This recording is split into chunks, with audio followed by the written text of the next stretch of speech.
Now we return to the Fifth Estate. Think of it as a conspiracy theory true or false test. A.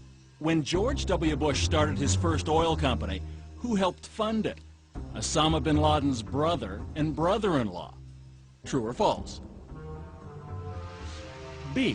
After a terrorist bomb at a barracks in Saudi Arabia killed 19 Americans, who got the multi-million-dollar contract to rebuild? The bin Ladens. True or false? C. On the morning of September 11th, 2001, who was in a meeting at the Ritz-Carlton Hotel in Washington? George Bush Sr.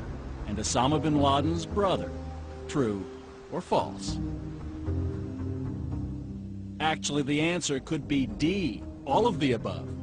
Because believe it or not, as far-fetched as they sound, each and every one of those things, the bin Laden link to the Bush Oil Company, the bin Laden construction contract after the terrorist bomb, and the bin Laden-Bush meeting on 9/11, is true.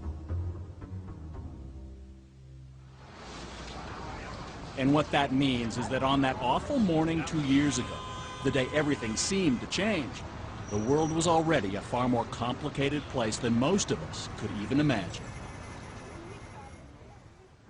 In order to truly understand what happened on September the 11th and the close relationship between the Bushes, the bin Ladens, and the rest of the Saudi elite, you have to go back about 25 years and south a couple of thousand kilometers to Houston, Texas, where in the mid-1970s, George W. Bush was a young man just trying to learn the ropes in his family's two businesses, politics and oil. The Bushes were a pillar of Houston society. George Sr. struck it rich in oil, became a congressman, then director of the Central Intelligence Agency, where it's said he first won the friendship of the Saudi royal family by arranging CIA training for their palace guards. And George Jr. was trying to follow in his father's footsteps. A Harvard business grad, he dabbled in politics and the Texas Air National Guard. And it was about the same time that a man named Bill White, a former fighter pilot with a Harvard MBA himself, was recruited to work in Houston with someone with business and personal connections to both George Bushes. His name was Jim Bath.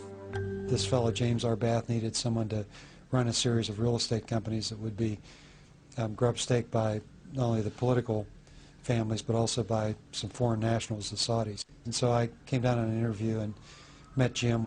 They opened an office in downtown Houston, where Bill White became Jim Bath's partner and confidant. But White says Bath spent most of his time dealing with his foreign partners, a wealthy Saudi family, the bin Ladens.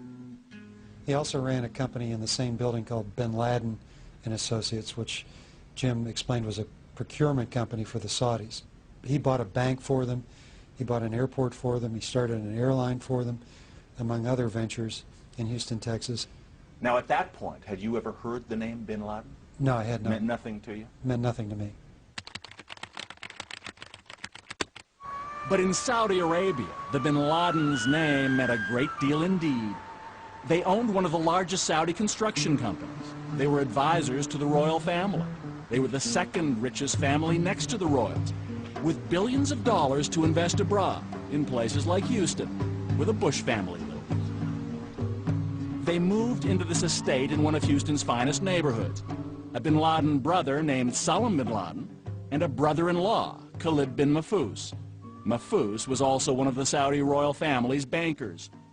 So, is it fair to say that when the Bin Laden group establishes an office in Houston, the presence of the Bush family at that point had a lot to do with it?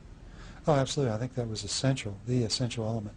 And I don't think any of those dollars would have come into the United States or any of those assets been purchased had not there been this quid pro quo relationship with the Bush family. While the bin Ladens built their ties to Texas, back home in Saudi Arabia, they were making another kind of foreign investment. In 1979, the Soviet Union occupied Afghanistan. The Saudi royal family wanted to build a Muslim army, known as the Mujahideen, to defend Islam and force the Russians out. They turned to their trusted advisors, the bin Ladens, who offered up a lanky 21-year-old named Osama. The man who personally chose Osama bin Laden to build that army would also become his mentor, Saudi Prince Turki Al Faisal. Last year on British television, he reminisced about the young bin Laden. In those days, he was a young man who had committed himself to helping the Afghan Mujahideen liberate themselves from the Soviet occupation of Afghanistan. And he was doing a lot of good. He was bringing support and aid to the Mujahideen. Meanwhile, back in Houston, the Bush family was also on the move. George Sr. was about to become vice president, and his son made a career decision too. By the late 70s, George W. Bush was setting out on his own. He established an oil exploration company that he called Arbusto, a Spanish word that loosely translated means bush. But before Arbusto could find oil, it needed to find some money, operating capital. And apparently George Bush knew where to